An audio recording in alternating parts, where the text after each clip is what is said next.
LiberalViewer presents. So, welcome to the March 31st edition of LiberalViewer Sunday Live Clip Roundup. Thanks for joining me. I picked out the dozen best, most newsworthy clips from the corporate media for what should be a really educational, fair use media criticism and political commentary show for you all tonight. I'll have one intentional political comedy source that's going to be Alec Baldwin as Donald Trump on last night's Saturday Night Live Cold Open in what I think kind of crystallized the at least leftward interpretation of the Barr report on the Muller report that came out last Sunday.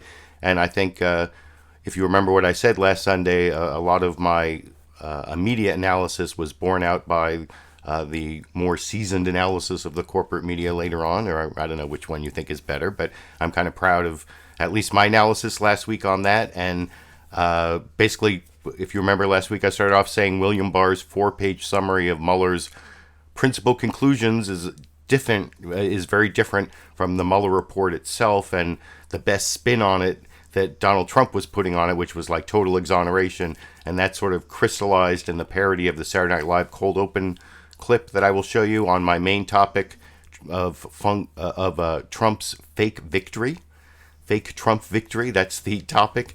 And then I'll have a couple clips at the end on the 2020 Democratic presidential candidates discussing this accusation against Joe Biden from Lucy Flores. And there'll be an extended clip of Lucy Flores explaining her accusation to Jake Tapper on CNN's State of the Union. But actually, before I get to either of those topics, I did want to show you the unintentional political comedy. If you follow me on Twitter or Facebook, facebook.com/liberalviewer, twitter.com/liberalviewer, you will have seen that I posted this chyron that other people noticed this morning from Fox and Friends. Trump cuts U.S. aid to 3 Mexican countries. That's basically the kind of political comedy you can't make up. But getting to the political comedy you can make up, as I said, the cold open on Saturday Night Live last week kind of crystallized the interpretation that you got from me last week the Saturday Night Live last night crystallized my analysis from last week that you also got from the corporate news media. You know, all the rest of my clips come from the big 5 corporate outlets of ABC, NBC, CBS, CNN, and Fox News, the so-called corporate media here in the United States. Also, down in the video description, you can see my clip list. And I'm starting with this Saturday Night Live clip that I've mentioned a couple times that basically it talks about the Mueller report and then how it's interpreted by William Barr and then how it's interpreted by Donald Trump in a few different ways that I thought were pretty amusing, which I'll discuss with you after we watch my 90-second editing from a much longer clip. The entire clip, as usual, is available at a clip down in the video description on the Saturday Night Live YouTube page. This is the best 90 seconds, I think, over here. And now, Robert Mueller finishes his report. William Barr summarizes the report, and Donald Trump tweets his reaction to the summary. I am submitting these 380 pages. I am writing almost 4 pages. I am reading 0 pages. But Sean Hannity has read it, and he was so excited that he texted me an eggplant. On the charge of obstruction of justice, we have not drawn a definitive conclusion. But I have, and my conclusion is Trump's clean as a whistle. Free at last, free at last. As for conspiracy or collusion, there were several questionable incidences involving the president's team, but we cannot prove a criminal connection. No collusion, no diggity, and no bout.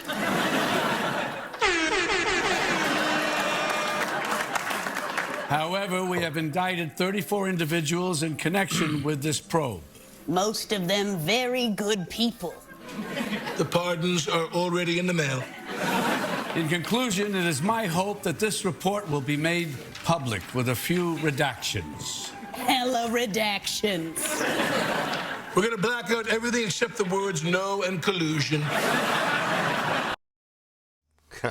So, like I said, if you want to watch that whole Saturday Night Live cold open, that also includes an appearance of someone playing Rudy Giuliani, but there's a link down to the entire video in the video description, and that's it for the political comedy. I want to get onto the news clips and how basically understanding of the Muller Report has first started with Republicans and the Trump administration trying to claim it as a victory, and then a bunch of Democrats showing all the things that aren't in the Barr report about the Muller Report. And then you'll see in these next three news summaries from NBC, CNN, and ABC that they all treat differently the other news stories that came up this week, both the Trump administration's decision to try to strike down all of Obamacare and then Trump's threat to close down the border. And are those like him stepping on his victory? That's some of a lot of the interpretation you're going to see in these next few news summaries. But there's also a theory that he's trying to change the subject from, like, because the way these news stories usually work, there's like Trump gets to claim his victory at the beginning, and then the news kind of catches up and gives like, but on second thought, maybe it wasn't such a victory, and maybe Trump's trying to change the subject to these other stories before the Mueller report through the Barr report story starts to change, and so there's just the victory story. I don't know. That's kind of what I'm trying to decide between these three news summaries, starting with the longest, maybe the best one from NBC News' Meet the Press. Also, you'll notice they talk in this, this comes out in all the news summaries, that William Barr has promised to release some sort of redacted version of the Mueller report by mid-April. My theory is, what's one of the latest days that still counts as mid-April? April 19th, the Friday before Easter. Is that when the Mueller report is going to be released in its redacted form, the Friday before Easter, which would be another way to try to hide it as much as possible? I don't know. It's a theory. Something to think about as we watch the NBC News Meet the Press news summary over here. Good Sunday morning. It turns out we're still waiting for the Mueller report. On Friday, Attorney General Bill Barr sent a letter to Congress promising to release the report with redactions no later than mid-April, and said that there are no plans to submit the report to the White House in advance. What may be surprising is how little an effect Barr's 4-page summary of Mueller's nearly 400-page report seems to have had on public opinion. Our latest NBC News Wall Street Journal poll shows that 40% of adults say they do not believe the Mueller report clears President Trump of wrongdoing. Just 29% says it does. But look at this number. A very significant 31% remain unsure.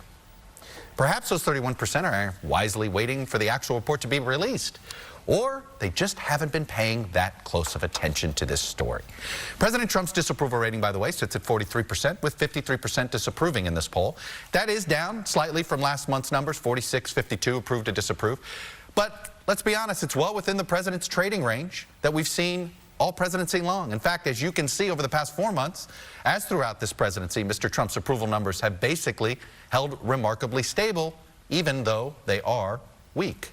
It's perhaps why the president debuted a scorched earth strategy of sorts on the campaign trail this week in Michigan, as Democrats are debating which one of their candidates can survive the onslaught. What may be most surprising of all this week was what Mr. Trump did during his celebration dance. He stepped on his good news. The president pivoted away from the best gift he's received as president, no collusion, and handed the Democrats a political gift of their own, a chance to defend Obamacare, now that he has vowed again to try to repeal it without any alternative. The Russia hoax is finally dead.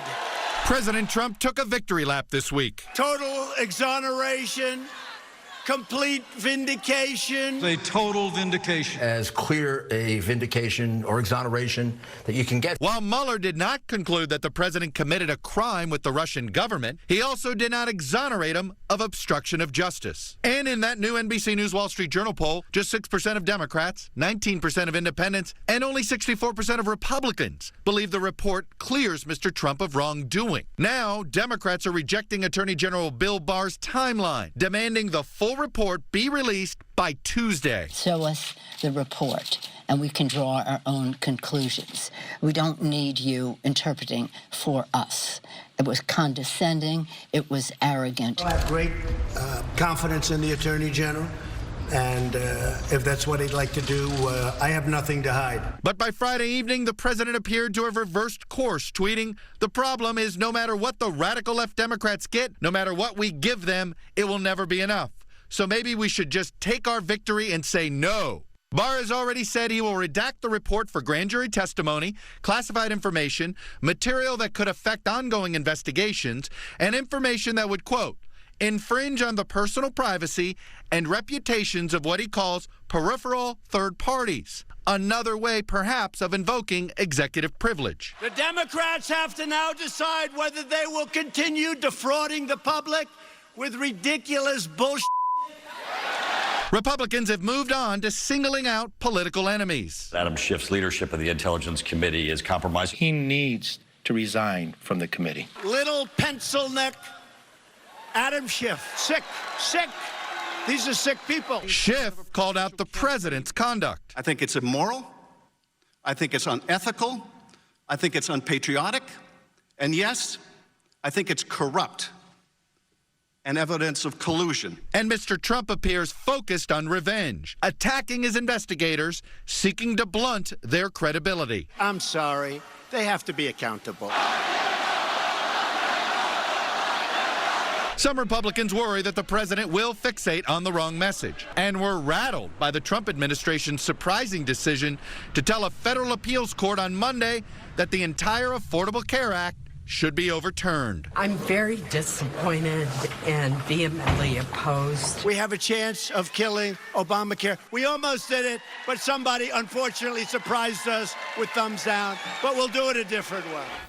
And joining me now is the chair of the Senate Republican.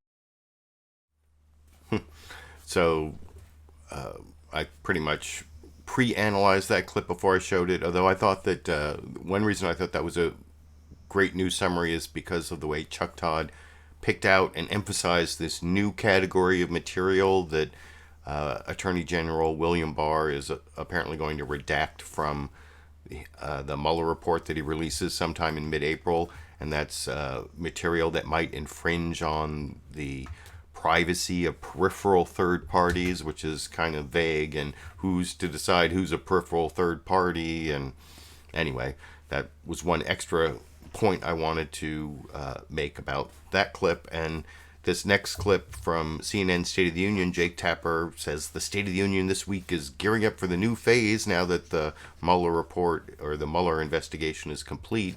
Also uses that same language about stepping on the victory lap.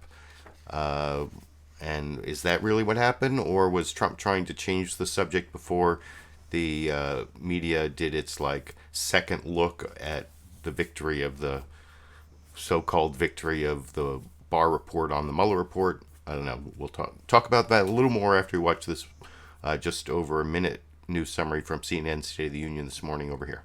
Hello, I'm Jake Tapper in Washington, where the state of our union is gearing up for a new phase. President Trump is in Florida this morning after a week of first relief and then quickly confusion for his administration following the conclusion of the Mueller investigation. As the Attorney General prepares to release a redacted version of the full report, the president seemed to step on his own victory lap with a sudden announcement on health care, surprising even top Republicans, despite the reported objections of top cabinet officials, including the vice president and the attorney general. The Trump administration announced it would join a Texas lawsuit arguing that the entire Affordable Care Act, or Obamacare, is unconstitutional, without any clear answer as to what would happen to the 20 million Americans who would lose health insurance if Obamacare is killed, and setting up a political battle over health care ahead of 2020. The president is also raising the stakes on the battle over immigration, declaring his administration will cut off aid to 3 Central American countries. Experts within his own administration say cutting off that money would exacerbate the immigration crisis, as the president threatens again to close the U.S.-Mexico border this week. And joining me now to discuss this and more. And I will have a couple of Mick Mulvaney clips coming up, if you noticed Mick Mulvaney at the end there. And you probably noticed that Jake Tapper mentioned the 3 Central American countries, not the 3 Mexican countries that I started off the program showing they were talking about on Fox and Friends this morning. But those last two clips, they were talking about Trump stepping on his victory lap. This next clip, the one from ABC's This Week with George Stephanopoulos, with guest host, their White House correspondent, Jonathan Karl, his news summary, this is a little over 90 seconds, actually, I think, shows what I'm talking about, where Jonathan Karl starts to talk about like a second look at the Muller Report victory that Trump is claiming, but then sort of gets sidetracked into these other issues of immigration and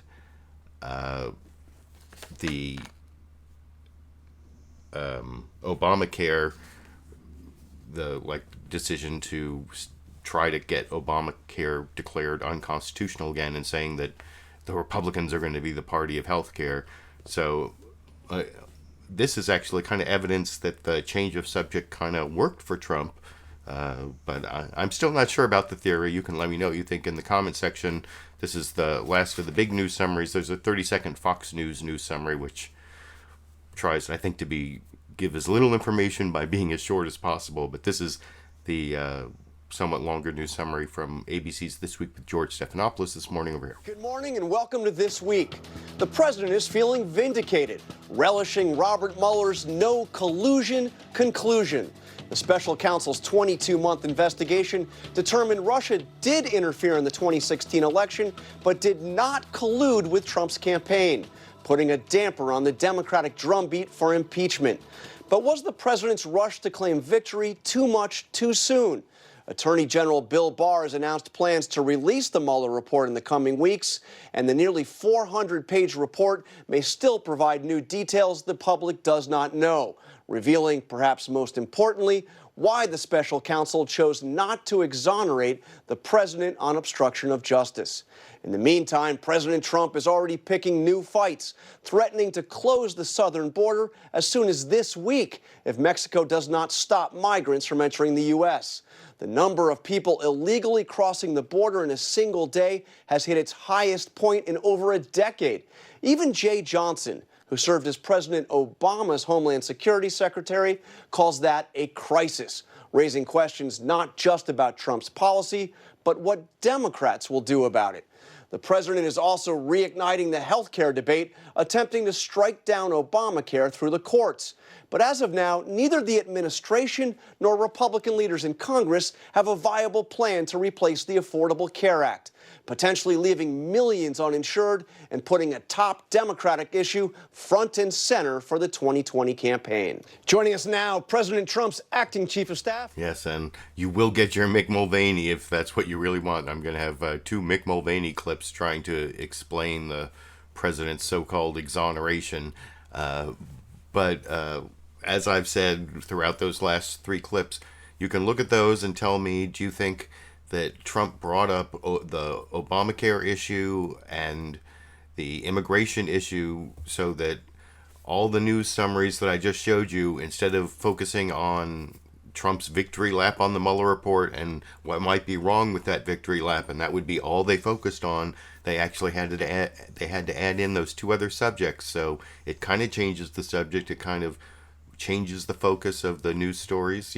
I think that might be, I don't know, is he, do you give Trump that credit? I mean, he is good at driving the news cycle. That is one of his skills. He doesn't have many real skills, but that is one of Trump's real skills, I think. But it's not really long-term strategic thinking. It's more like winning the day. He's always trying to win the media day. So anyway, that's my theory. You can let me know what you think about it down in the comment section. I do have one more news summary, but it's very different from the last three. It's the Fox News summary. CBS's Face the Nation didn't do a news summary other than like the teaser clips they show at the beginning before Margaret Brennan comes on the screen to introduce herself. And then they went straight to Bernie Sanders, and I will have, the last clip is Bernie Sanders talking about these accusations from Lucy Flores against possible presidential candidate and former Vice President Joe Biden. Those are the last two clips, but this next clip is Fox News Sunday, not talking about any of that, but talking about how Mueller, or how William Barr, the Attorney General, has set up his timeline on the Mueller report, and Democrats don't seem willing to accept it, and that's really all the focus That's it. You'll see it's just 30 seconds. It's very different from what you saw from the mainstream non-Fox News media, which I will discuss a little more with you after we watch together here. From Fox News in Washington. We now know Attorney General William Barr's timeline to release the Muller report on the Russia investigation. The AG says he'll send a redacted copy to Congress by mid-April and won't share it with the White House beforehand. But House Democrats say their deadline still stands to get the report by this Tuesday. And Barr's plan does not satisfy their demand to see the full report. Joining us now for an exclusive interview, White House Counselor Kellyanne Conway. And I am going to show you a over 3.5-minute clip of Kellyanne Conway from Fox News Sunday coming up. It's not quite the Kellyanne Conway combat you're used to from, say, Jake Tapper or Chuck Todd, because this is more friendly ground. So you'll see Chris Wallace lets Kellyanne Conway get away with a lot more. And I'm going to compare that to Chris Wallace's cross-examination of a Democrat on the same issue, the Muller Report, Jim Himes, who is a Democratic member of Congress from Connecticut on the House Intelligence Committee. And you'll see that there is some cross-examination from Chris Wallace on how Trump has over-exonerated himself, but he does agree that there's no evidence of collusion, which is not really what the Barr report on the Mueller report says, just that there's not enough evidence of conspiracy and coordination to establish a crime, which we'll get into more before I show you the Jim Himes clip. But you'll see Chris Wallace agrees with Kellyanne Conway on that, but does some good cross-examination on obstruction of justice, but then lets her get away with saying stuff. Listen carefully in here. You will hear her say that the Trump campaign had no contacts with Russians. No contacts with Russians. Never any cross-examination from Chris Wallace on that point. I'll talk a little more about Chris Wallace's interviewing of Kellyanne Conway and what he lets her get away with after we watch that clip together over here. Beginning of our interview, let's turn to what the president is telling Americans about the Mueller report. Here he is. The special counsel completed its report and found no collusion and no obstruction, total exoneration, complete vindication. Now, the special counsel cleared the president on collusion. Absolutely no question about it.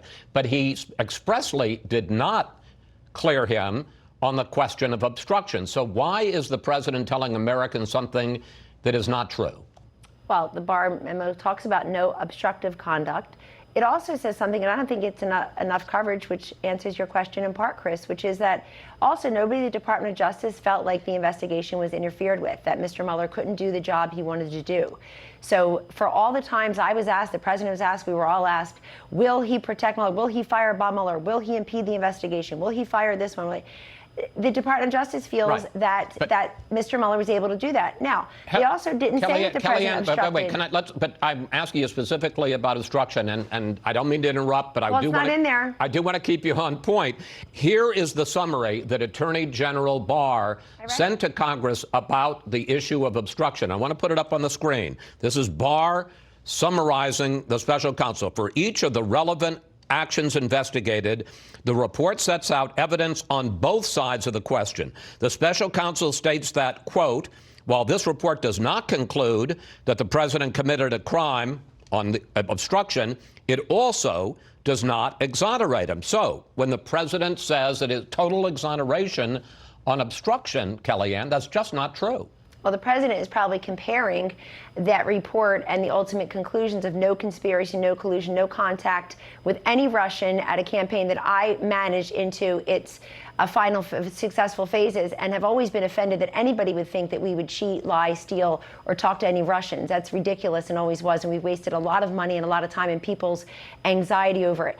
What the president is also saying is, look, people were out there as recently as a week or days before the Barr memo characterizing the Muller report was released, Chris, saying that the evidence of collusion was in plain sight, that the president had committed a crime, that Elizabeth Warren said, I know, but we I'm don't even asking know if you, he'll be a free man. Look, take yes for an answer. I'm agreeing with you on collusion. Okay, I'm asking you. I'm also going to take yes for an answer in the Barr report. Which I'm asking you about obstruction, though. Well, we'll see what the full Mueller report says, Okay. but there's nowhere in the Barr report that says the president obstructed justice. There's nowhere in the Barr memo that says you or I obstructed justice. And remember, well, there was no Barr report. Barr is simply summarizing. Barr memo summarizing, but I think Mueller, listen, and Mueller says that it could the not memo. exonerate him. Well, it said many things, and most importantly, it said that this president and his campaign did not commit a crime, that there was no conspiracy, no collusion, and people vomited collusion for 2 straight years and wasted taxpayer dollars and people's anxiety and got into their lives. And by the way, Adam Schiff is completely compromised. You want to find one person who's compromised? He's the head of the House Intelligence Committee. He spent more time on TV than at that committee over the last however many years. And all 9 Republican members have asked for his resignation. I certainly did it a week ago. The president has done it. He cannot be fair. That is one of the most important positions in the United States House of Representatives. We're going to talk about Adam Schiff with Jim Hines, and he ought to step down. His number 2 in a couple of minutes. I do want to ask you about Mexico because So I think I pretty much pre-criticized that clip, although I said that Chris Wallace let Kellyanne Conway get away with saying no contact with Russians on the campaign. She said no contact and then also no talking to Russians, so she actually said it twice. And also when Chris Wallace said that he agreed with the exoneration on collusion, he said it multiple times, and even like in a follow-up question, yes, take yes for an answer on collusion. Why won't you take yes for an answer on collusion? I agree with you on collusion. And that's the thing. And this is important to understand how Chris Wallace's cross-examination of Jim Hines that he was referencing at the end of that clip, Jim Hines, the Democrat from Connecticut, he basically says there's no evidence of collusion. That's Chris Wallace is claiming that Mueller found no evidence of collusion. And so if you see there's very little of the Mueller report in the Barr letter. And I put a link to the 4-page Barr letter down in the video description, the same link I had last week. And it includes this paragraph here on Russian interference in the 2016 U.S. presidential election. And if you look all the way at the bottom, it says, as the report states, this last thing, colon, quote, and there's this capital T in brackets, and as most of us know, that means that that's not really a capital T. That's the middle of a sentence from the Mueller report that the Barr summary is quoting. And it says, the investigation did not establish, remember that key phrase, did not establish that members of the Trump campaign conspired or coordinated with the Russian government in its election interference activities. And there's a footnote 1 there. So did not establish, that means that there's not enough evidence to charge the crime. Did not establish. That means that that doesn't mean that there's no evidence, and there's tons of evidence in the public record. Adam Schiff talked about it. I've talked about it last week.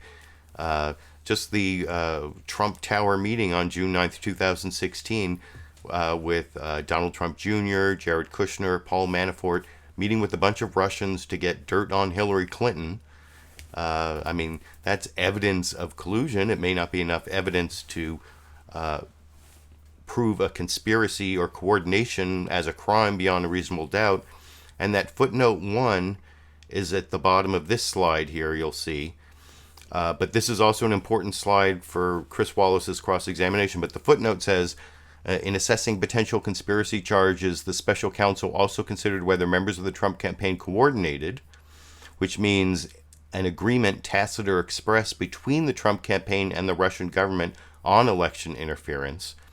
So that means that if the Trump campaign knew about what Russia was doing and even maybe tried to lied about it so other people wouldn't know about it, that's not the same as an agreement to participate in the Russian interference. So there could be a lot of stuff that doesn't rise to that level, especially evidence beyond a reasonable doubt.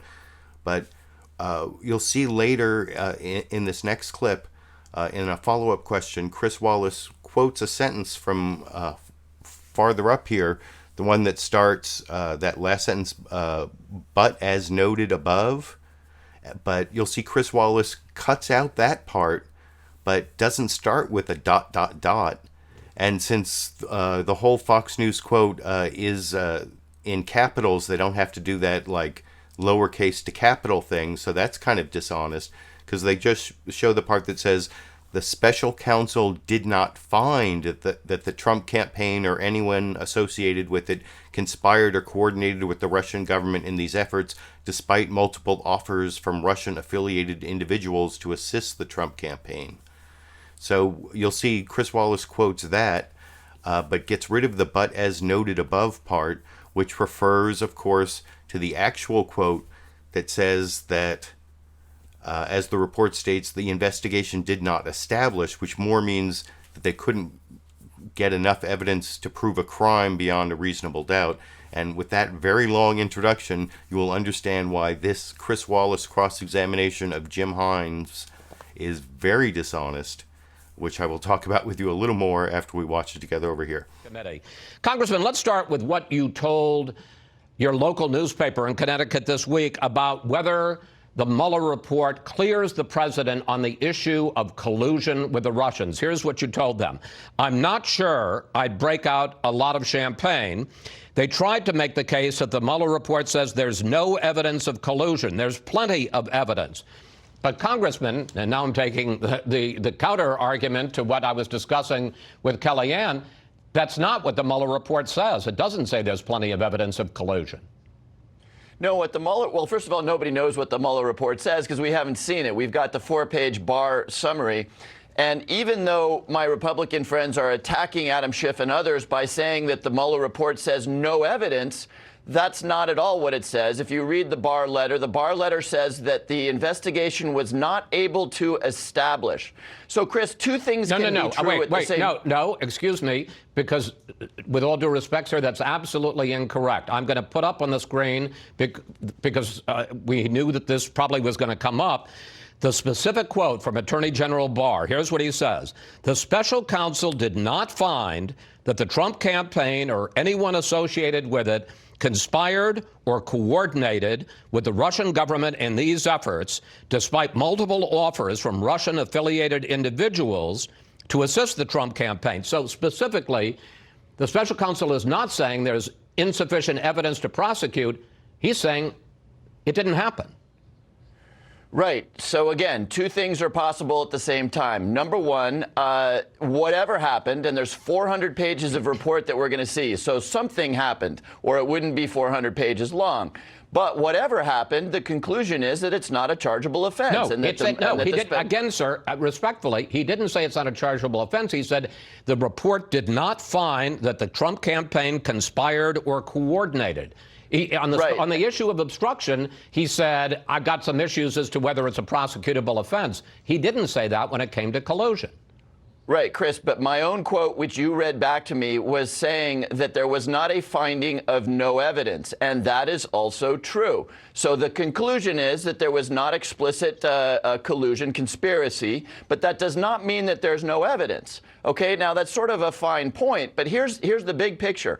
We are accepting, and Adam Schiff in his famous speech of last week said, we are accepting the conclusion of Bob Mueller, something, of course, that the Republicans did not do on Benghazi, on Uranium One, on Clinton emails. We are accepting that, and we want to see the report, and this is why I say I wouldn't break out the champagne just yet, for two reasons. One, the conclusion, despite what Kellyanne Conway just told you, is not clear on obstruction. And number two, again, at 400 pages, we're all speculating about what's in there. But we know about Don Jr.'s meeting in Trump Tower. We know about many people going to jail for lying about Russia. My guess is that when you see the whole report, you will see good reasons for why a number of people, a lot of people, were concerned by the possibility, since disproved, that the Trump campaign was colluding with the Russians. Okay, let's move on to another subject, and that is. So I hope that big long summary I gave before I showed the clip about the quotes from the Barr letter showed how dishonest Chris Wallace was when he cross-examined Jim Himes in that last clip. He, like I said, he showed a quote from the Barr letter from down here that cut out the "but as noted above" part. He just started with "the special counsel did not find the Trump campaign," this last sentence here. The last sentence here before the footnote, and he didn't show this part up here that actually quotes the last sentence from this screenshot actually quotes the Muller report. It's the Barr report quoting the Muller report, saying the investigation did not establish, which Chris Wallace said, no, that's not true. So I showed it before, I showed it after. That was incredible Chris Wallace bias. So all the people who say that Chris Wallace is a straight news anchor, I say supposedly straight news anchor, because he does some good. He's better than most on Fox News, but that is a very low bar. Also a very low bar whether you have enough evidence to prove someone guilty beyond a reasonable doubt. That doesn't exonerate someone of wrongdoing on collusion, coordination. If they didn't have the evidence to establish the crime, that doesn't mean that there isn't evidence of collusion that we already know about. The Don Jr., Jared Kushner, Paul Manafort, June 9th, 2016 Trump Tower meeting to get dirt on Hillary Clinton. Paul Manafort giving the polling data to Konstantin Kilimnik to give to Oleg Deripaska. Why are you giving Russia or Ukrainian and Russian agents polling data?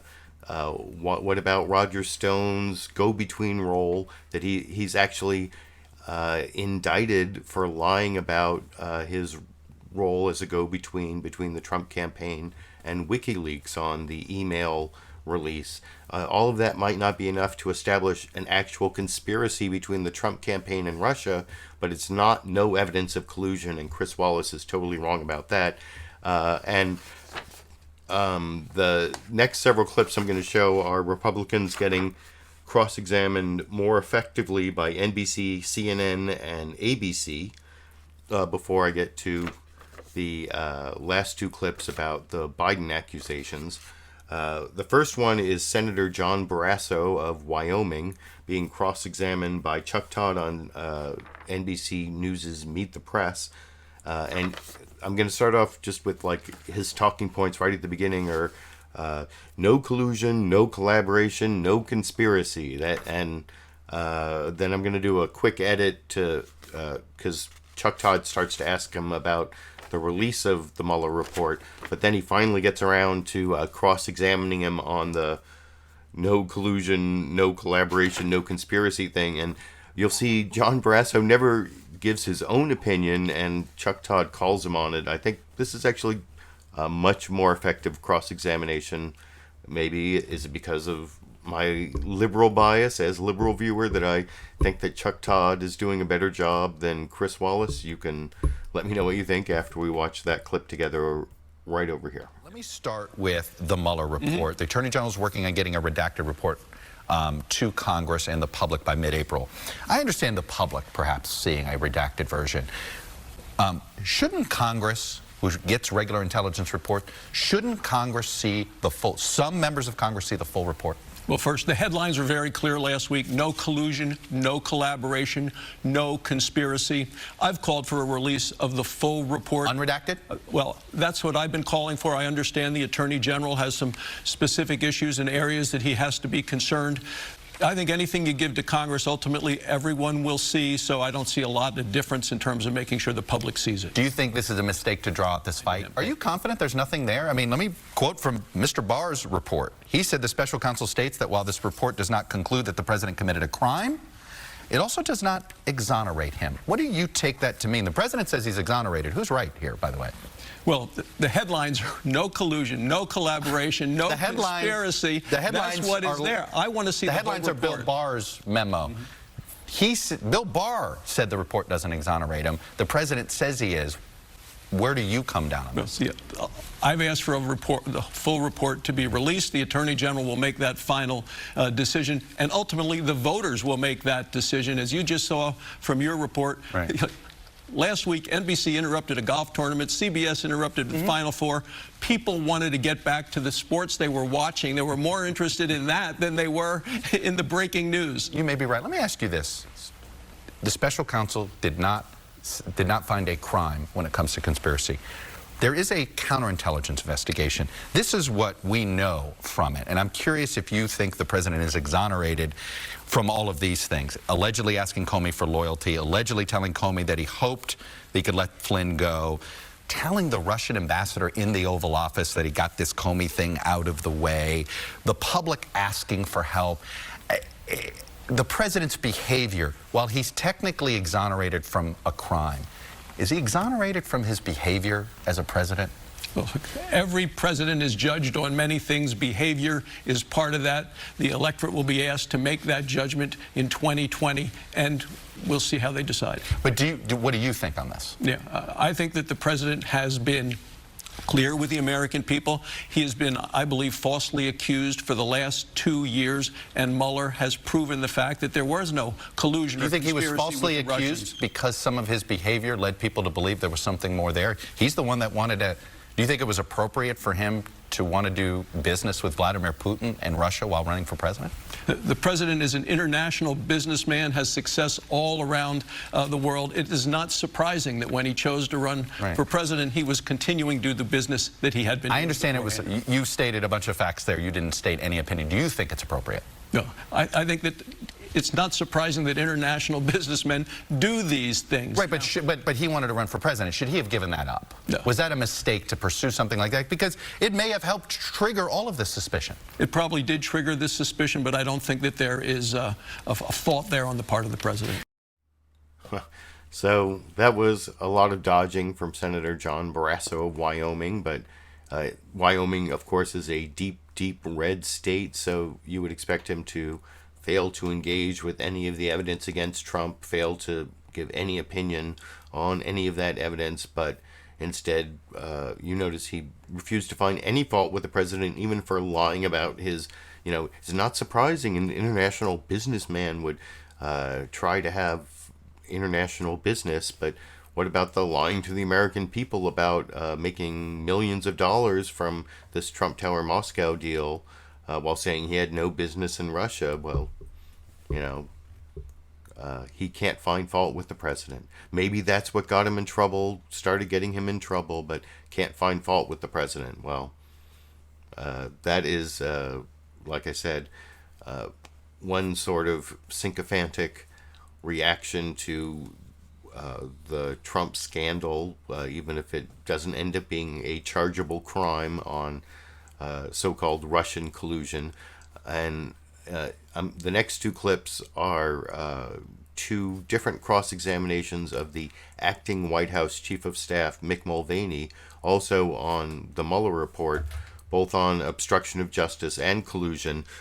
This next one references, of course, the Adam Schiff, the famous Adam Schiff speech that you saw referenced earlier in the clips.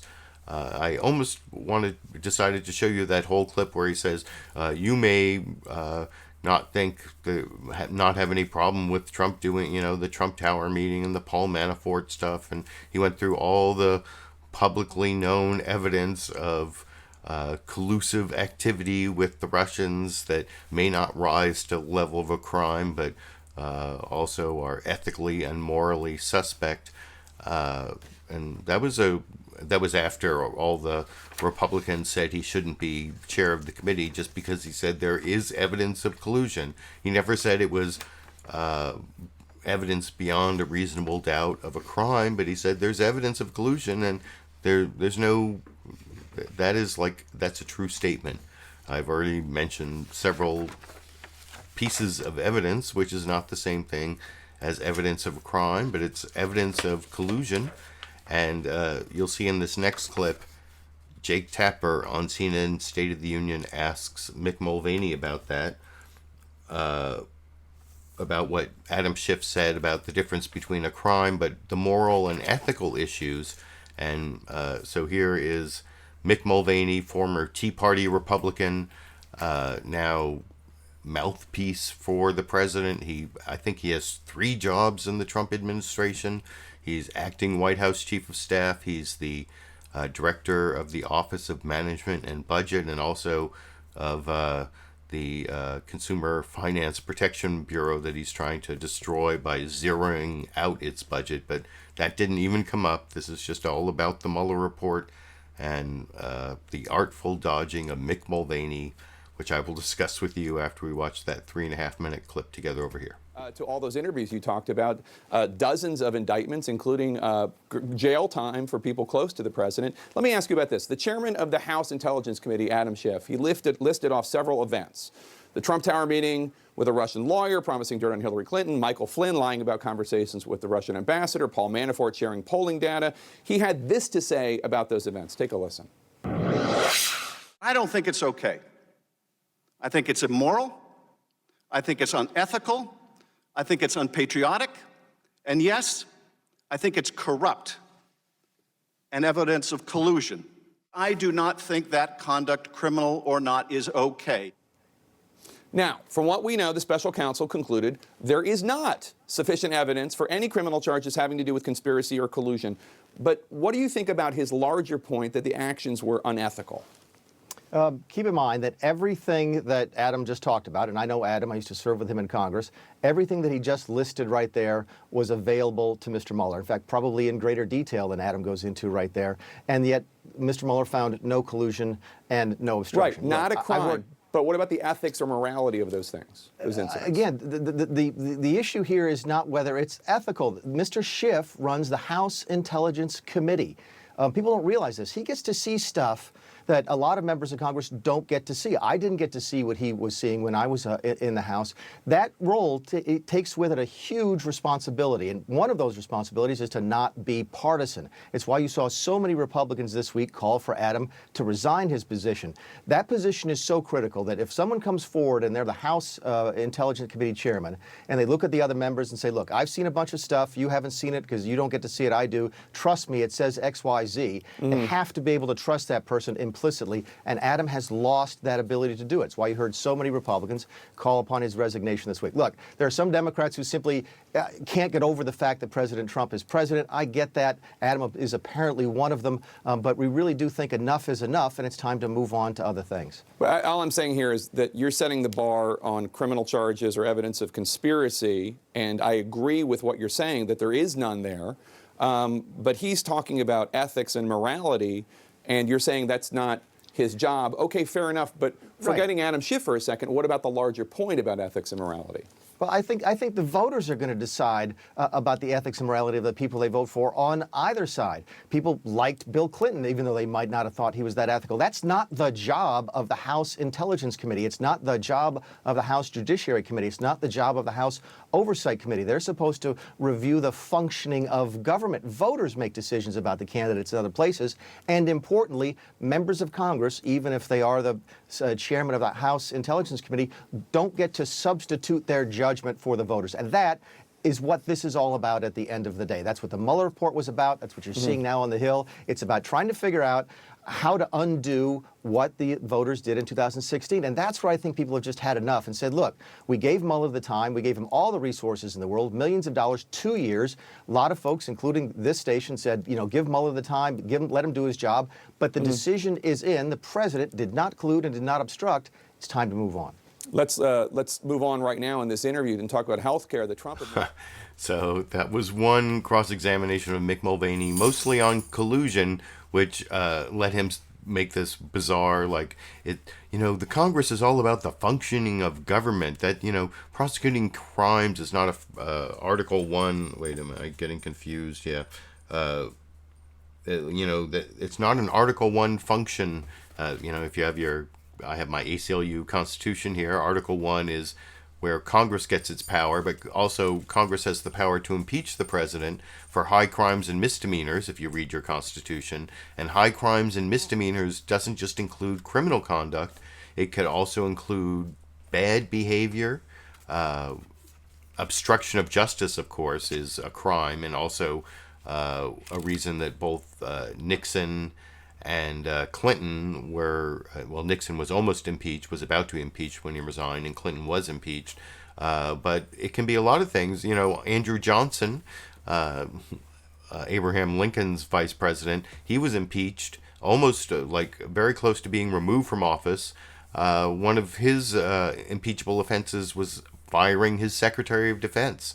So the firing of James Comey, and that has something to do with the functioning of government, which is what Mick Mulvaney was saying there. And of course, obstruction of justice has a lot to do with the functioning of government, which this next clip is John Karl over on ABC's This Week with George Stephanopoulos cross-examining Mick Mulvaney, not about the all the evidence of collusion that Adam Schiff talked about, even if it doesn't rise to the level of proof beyond a reasonable doubt of conspiracy or coordination with Russia to interfere with our elections, which is what the Barr report on the Muller report says.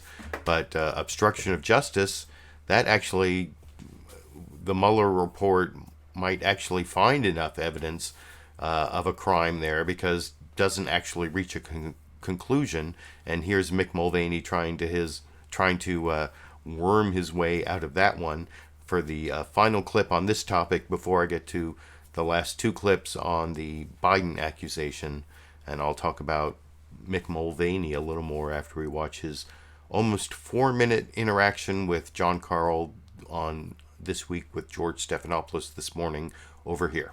So there's no question that Barr quotes Mueller directly in saying that he did not find that there was collusion between the campaign and the Russians. But why does the president say that Mueller found no obstruction? In fact, he makes no such statement. Let's look at his exact words. This is as quoted by Bill Barr.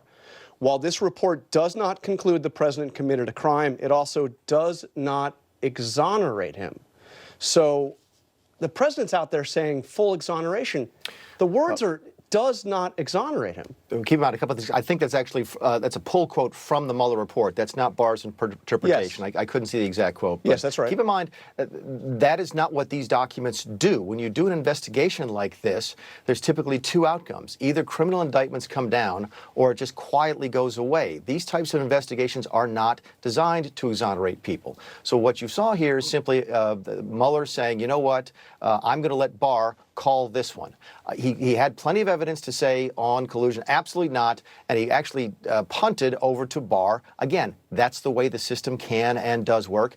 Barr, if you go elsewhere in the letter, lower down, again, I don't have a copy sitting in front of me, it says that he and Rod Rosenstein, who up until last week was a darling of the left, found not a single piece of conduct, not a single act that constituted obstruction. So that's why we are absolutely comfortable saying that the president has been fully exonerated. Yes, Mueller does use those words, but again, those are words you would typically find in this type of investigation. Except the president is saying specifically the special counsel exonerated me when the special counsel said he did not exonerate him. But let me ask you, another thing that the Democrats are asking for here, in addition to the full release of the report, is the underlying materials. I imagine there will be a fight over that. But there's one thing that the White House could release right now, and that is the president's written Q&A. You know, he answered questions in writing from the special counsel. Will the White House release those answers? That's the president's own words. Keep in mind, we followed the law. We will continue to do that. Congress, mostly Democrats, in fact, all Democrats in Congress, want to keep going. Our attitude is sort of enough is enough. You had your 2 years, you had all this money, you had all this opportunity to look everywhere, and you did, and there's nothing there. There is no there. It is time to move on. This is enough of this. Apparently, Democrats simply refuse to accept that. We don't know what more Mr. Mueller could have done. In fact, in another part of Mr. Barr's letter, you see that they gave the president absolutely zero special treatment. There was a lot of conjecture conjecture going into this, before the report was released, that somehow the president would get special treatment because of the DOJ policy about not indicting a sitting president. The Barr letter makes it very, very clear that that special treatment was not applied here. They applied the same standards they would as to anybody, and there's still no grounds for any criminal charges. So there is no collusion, there is no obstruction. I know that a lot of my friends on the other party are still upset that Donald Trump is president, but it is time to move on, because enough is enough when it comes to this collusion and obstruction. But I asked about the president's written answers. Will he release those? Mr. Barr is going to decide what he releases. Congress doesn't get to do criminal investigations. That's not an Article I authority. The law has been followed. The things have played out the way they were supposed to. Again, we didn't think it was necessary in the first place. We think the basis for bringing the special investigation was wrong. But now that it's done, it's been done properly. Congress needs to find something else to worry about. So I want to play to you what the president said to me about So there you heard if you look at your Constitution again, Mick Mulvaney just referred to Congress's Article I authority and claims Congress doesn't get to do criminal investigations. That's not an Article I authority, but they do get to do oversight of the executive branch, especially up to and including impeachment on high crimes and misdemeanors. And kudos to Jonathan Karl for both asking and following up there at the end on his question, why don't you release Trump's answers, his written answers to Bob Mueller about obstruction of justice or collusion or whatever it was he gave written answers about. And you saw Mick Mulvaney dodge that multiple times, saying, we're going to follow the law. That's up to William Barr. Of course, the president could release those answers anytime he wants. What is in those answers he doesn't want the American people to see? That is actually pretty interesting that they're dodging that. Why wouldn't they release it? It's ridiculous. Anyway, you can let me know what you think down in the comment section. So I promised that these last two clips were going to be on the Democratic 2020 presidential contenders, or the accusations against Bob Barr. So that's Bob Barr. The accusations against Joe Biden. Bob Barr, I didn't even say William Barr. Bob Barr is the guy one of the people who led the impeachment against Bill Clinton. I actually saw him speak at an ACLU conference years and years ago. Sorry about that. I'm being distracted by Sandy's over there, turning around and around. I will have a bonus Dash and Sandy clip at the end also. But as long as I'm changing subjects, I also wanted to thank my Super Chat contributors. Here you see them.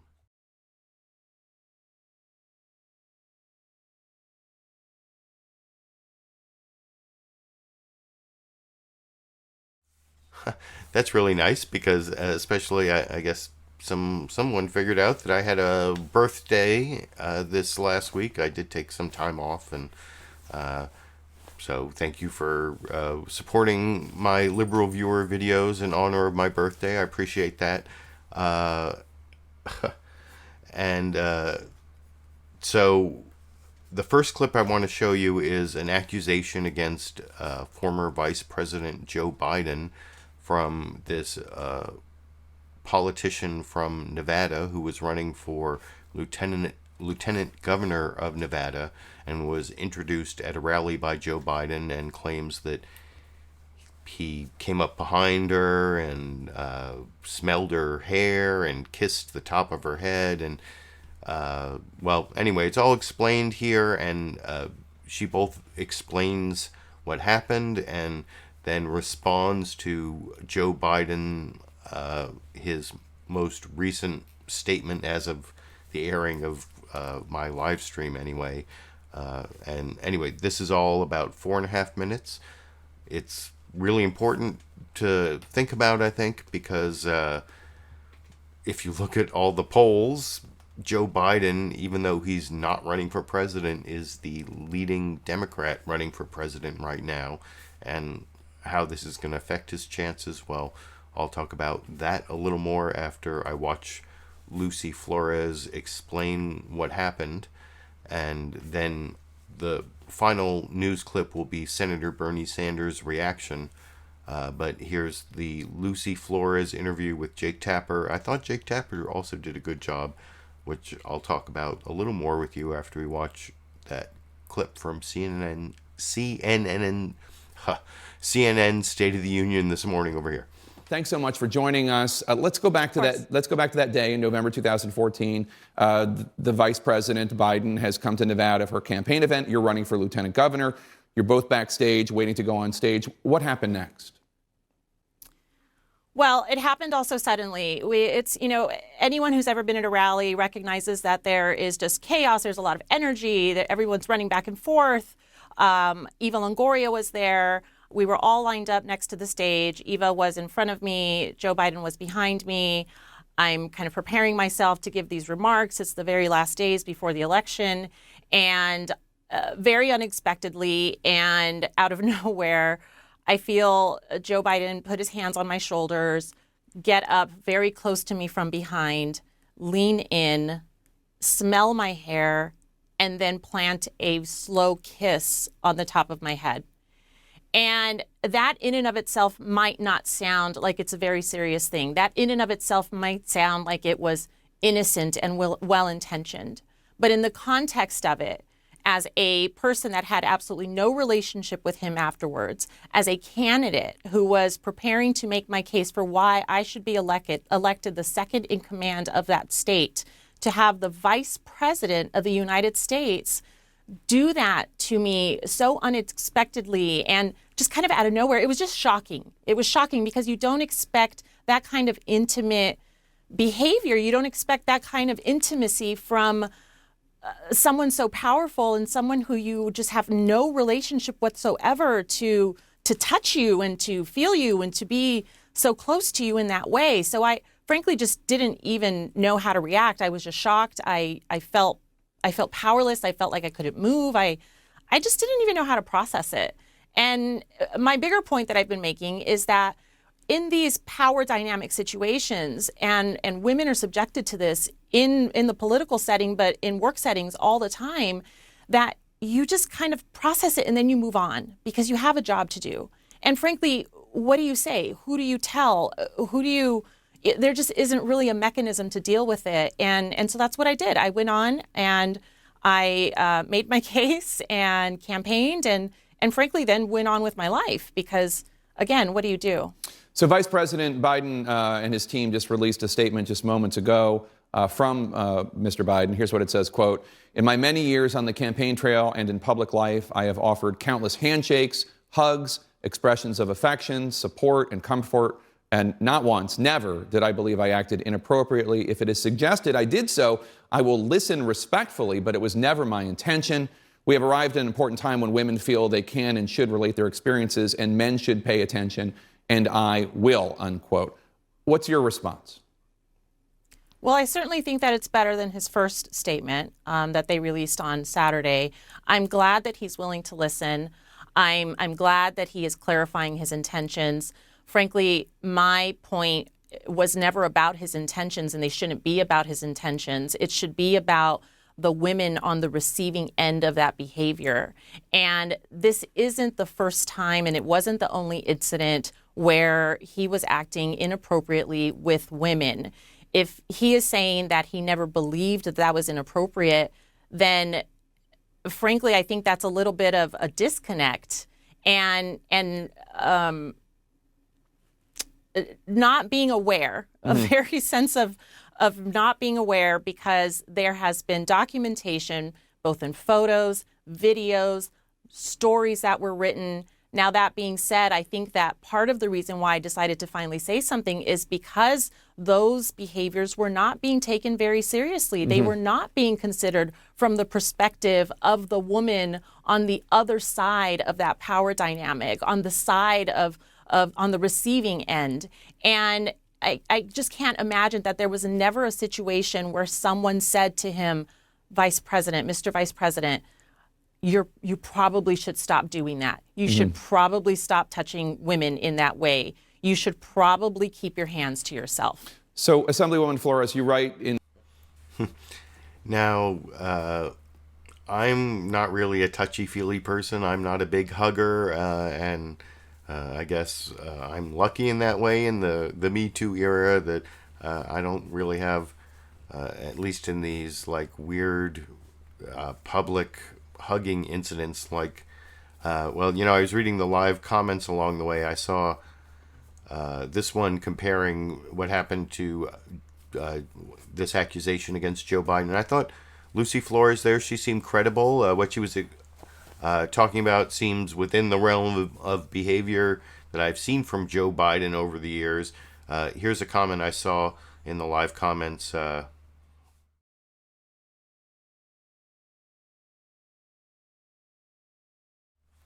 From NO8549. Well, I mean, saying Biden is too old, I mean, isn't that kind of ageist? I wonder why Jerry Brown isn't running, since he did such a good job, or a better job than Republicans with California. But I didn't agree with all of his decisions, but I think it would, at least, it would vindicate the Dead Kennedy song California Uber Alles if Jerry Brown were to run, and he's old. But so I don't know about the too old thing, but it is very similar behavior to what brought down Al Franken. And but also, having grown up in Southern California with a lot of touchy-feely kind of people, I know what Joe Biden does in public to people is not really outside the realm of what is normal behavior for people who are big huggers. Not that I like that kind of behavior. Some people find it creepy, and I'm happy to see it recede into history. But that is whether that's going to disqualify him. Well, here is Senator Bernie Sanders reacting and saying, well, just this one single incident shouldn't disqualify him, which I don't know. I think that Joe Biden has a history of, rubbing people's shoulders and being kind of a touchy-feely person. Is that enough to disqualify him as a presidential candidate? I don't know.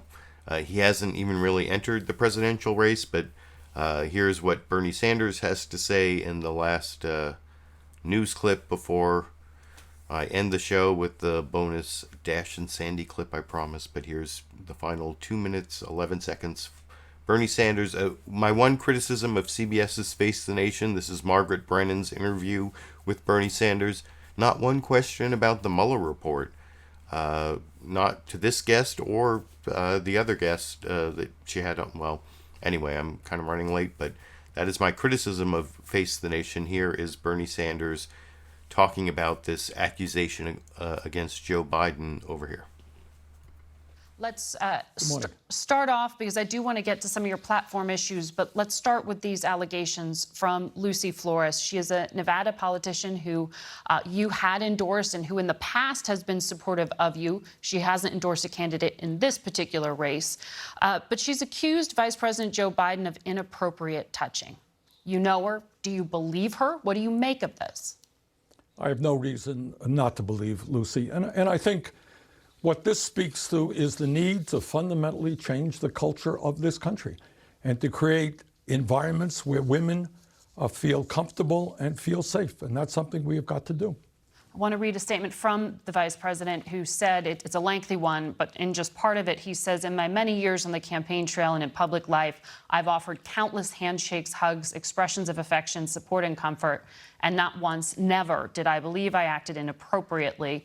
If it is suggested I did so, I will listen respectfully, but it was never my intention. That's a general denial. But Ms. Flores was on CNN this morning, Senator, and she said that really this needs to be taken more seriously as a party, suggesting that Democrats aren't taking it seriously enough. And she said she's coming forth. Well, she says she's coming forth now because she thinks it's disqualifying for Joe Biden. Do you think it's disqualifying? Well, I think that's a decision for the vice president to make. I'm not sure that one incident alone disqualifies anybody, but her point is absolutely right. This is an issue not just the Democrats or Republicans, the entire country has got to take seriously. It is not acceptable that when a woman goes to work or is in any kind of environment that she feels anything less than comfortable and safe. And this is an issue the entire country has got to work on. And I know your own campaign has had some reckoning with this as well in the past. And Margaret, we have established the strongest protocols to prevent this from happening of any campaign in history. I want to get to the issue of health care. So that's the Bernie Sanders response. I didn't take a clip of Senator Amy Klobuchar giving kind of a similar response, like sort of a wait-and-see thing. No one was willing to say he has to get out of the race, other than, of course, Lucy Flores. In the full interview you can see with Jake Tapper on CNN State of the Union. All the sources of my clips are down in the video description. You can also find down there ways to contribute to my videos, both through Patreon and through PayPal at the $5 contribution level. If you provide a shipping address, I will send you this weatherproof vinyl sticker, #LiberalViewer. At the $10 level, you will also get the Constitution, that you can look up all the provisions yourself about impeachment along with the sticker. I appreciate all the support I got from people during the live broadcast, the Super Chat contributors, especially those who contributed for my birthday. Thanks for that. I will be back next week and every week for the foreseeable future, giving you my criticism, media criticism, and political commentary on the corporate news and media clips of the week. I hope you appreciate the dozen clips I picked out, my commentary, my legal analysis based on actually having a law degree. I use all my long educational background, and of course the fact that I've been watching these same corporate news analysis shows, the Sunday morning news analysis shows, every Sunday, pretty much without fail since like the 1980s. So that's my basis for providing the commentary. I hope you appreciated it, and until next week, or until I have the ability to upload this edited, produced video on the turning the Supreme Court up to 11 that I've still been working on, I guess I will be seeing all of you around the internet. Oh wait, I can't do the ending without the bonus Dash and Sandy clip I promised, right? That would have been terrible. No, here is 25 seconds of Dash and Sandy doing the one thing. Well, last week I showed one of the things they do together, drinking water and eating food. One of the things they do much more often is looking out the door together. Here it is, Dash and Sandy.